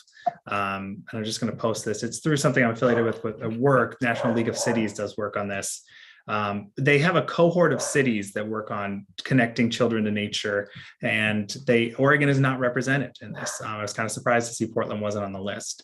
We missed the deadline to apply for this year, which I think is probably good news for you all as staff, that I'm not just dropping a 1 month deadline on you. But as we think about future years' work, it's an interesting thing of cohorts across the country trying to learn of what strategies are working, especially, and there's just some good resources in general, toolkits and whatnot. So I wanted to share that with you all for the work you're doing day to day. I just wanted to add, maybe Becky can address this, but I believe in our recreation guide, we do have some programming that does that connecting with children. I don't know the name of the organization off the top of my head, but Becky may be able to elaborate a little bit more. Tony, I don't know if this is it, but Coil Outside is one of our contractors that does outdoor hiking, fishing, those types of activities. So we do have that. And years ago, I don't know if this is still the case, but and Deborah may know, we could reach out to her, but we used to also have the Youth Environmental Education Program, or YEEP. I don't know if that still exists. Like I said, Deborah Top kind of oversaw that, so we might want to check with her. But yes, we have our park ranger camps and Coil Outside. I can double check with Deb on that. I thought that was Lori Shaw, maybe that ran that, but I don't recall. But I can check for that, Chair. Thank you. Appreciate that. Yeah, and I think this is more of a longer term project too, just something to think about if it ever made sense. I'd be happy to help if the city did decide to do something like this, but just wanted to put it on your radar when I found out about it. Thank you. Any other questions or comments on the natural resource update? All right. Thank you so much. Let's move on to our parks operations update. I think we have Jennifer B. She spoke earlier. Any questions or comments on the report?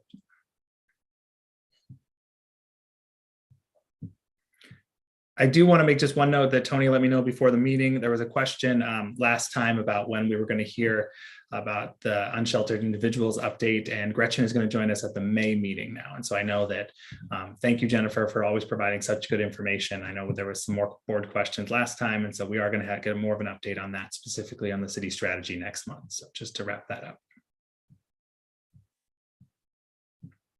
Are there any other questions before we move on from this? Okay, hearing none. Into our recreation update. And Becky, I know we just heard from you. Are there any other questions that folks have? One flag I just wanted to make, as you're thinking about this work, Becky, with Kathleen Swarm with her new role. I know there was some questions way back when all of our parks usage work was starting up about disability access at the new amphitheater and trying to reserve some space just with simple signage saying like preferential seating for those with disabilities. And at the time, it made sense to have that conversation later. So I just wanted to make sure that was revisited because I know we had a concerned member of the public that wanted to ensure access. Yes. So I have still been in contact with that particular individual. And there are areas that when the facility was constructed were specifically set aside for, folks in wheelchairs, things like that. But as we go forward and we start hosting these bigger community-wide type events, we will be working with the organizations that are hosting them and making sure we have the appropriate signage and those types of things. So that's still at the forefront of our mind. And we'll be, working with those groups individually. Kind of depends on the scope of their event and what they have going. If it's a concert versus, something else that might just be taking place on the stage, those types of things. That makes sense. Thank you. And I'm glad to hear it's still top of mind. Yes, thanks. Any other questions for Becky? Okay, hearing none. Well, I know we're a little later than usual, everyone, but appreciate your time. And I think this was a really valuable meeting. A lot of really good public comment, updates from Mark, updates on the code. Our next meeting, I should ask, sorry, do we have any new business that anyone would like to raise? Okay, I want to give that its time. Our next meeting will be May 12th. And as I mentioned a moment ago, there are going to be some exciting opportunities in the next month, whether it's Earth Day or other plantings. So hopefully we'll get those dates. And I just got my Salem Parks Foundation newsletter in the mail yesterday. First thing is a walk in the park is on Saturday, May 7th at Riverfront. So if folks don't already have this, it should be on the Salem Parks Foundation website. So just plugging that as yet another event. And so hopefully we won't have the weather will turn around and we'll have some sunshine for all these events. Tony, I saw you came back on. Is there anything you wanted to flag? No, just was going to wish you all well. Well, thank you all so much. And happy Earth Day, everyone. I know we won't see each other until after that. With that, this meeting is adjourned.